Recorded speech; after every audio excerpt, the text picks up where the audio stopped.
આજે તો સવારમાં ઉઠ્યા પછી મિની બ્લોગ ચાલુ કરી દીધો। तो चलिए शुरू करते हैं। સવારમાં ઉઠીને મેં તો બ્રશ ઘસી લીધી। मौसम तो ऐसा लग रहा है दिल गार्डन गार्डन हो रहा है। बहुत मजा आ रहा है यहाँ पे। મોઢું વોઢું ધોઈને નીકળી ગયા આપણે રખડવા। ચાલો જઈએ।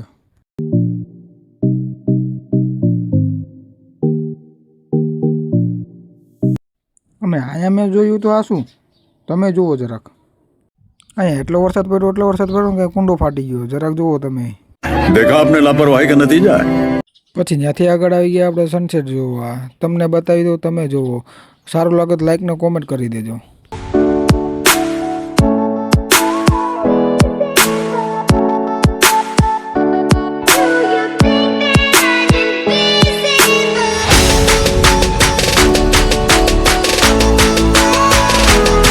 સનસેટ વનસેટ જોઈ કરીને આપણે જઈએ ઘર બાજુ। ચાલો જઈએ। અને ઘરે આવીને આપણે બેસી ગયા નાસ્તો કરવા। ચાલો નાસ્તો કરી લઈએ। નાસ્તામાં ચા અને રોટલી છે। તો આજનો મેન્યુ લોક અહીંયા જ પૂરો કર્યો। તમને કેવો લાગ્યો લાઈક ને કોમેન્ટ કરી દેજો। Bye bye guys.